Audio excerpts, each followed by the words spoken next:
Guys के साथ सभी लोग welcome back to my channel. तो आज हमने मंगाया है गैस फ्लिपकार्ट से।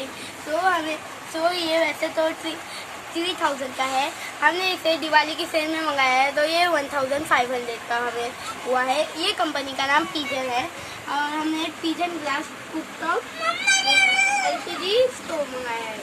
तो हम इसे ओपन करते हैं। ये हमने ओपन कर दिया है और आप इधर देख सकते हो ये वारंटी कार्ड है।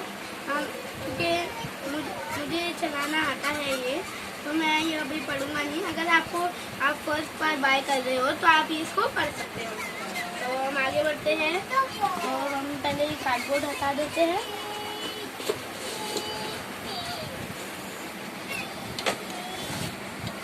हमने ये हटा दिया है और इसके ये स्टैंड से जो नीचे रखते हैं गैस के, और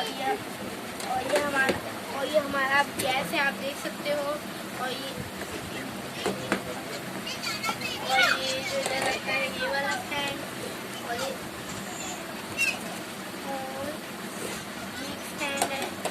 तो आप देख सकते हो सब अच्छे से है। और अगर आपको ये फिट कर देना है, फिट कर देना है इसको। और इधर आप देख सकते हो ऑन ऑफ का भी दिया हुआ है और इधर पिन भी दिया हुआ है। वो यानी तो आप देख सकते हो ये ग्लास का है फुल, और ग्लास का है और थोड़ा ये है। और इधर आप देख सकते हो इधर वो लिखा हुआ है वार्निंग्स, जो आपको इधर नहीं करनी है। तो आज की वीडियो में इतना ही। मिलते हैं नेक्स्ट वीडियो में। Like share and subscribe. Bye bye.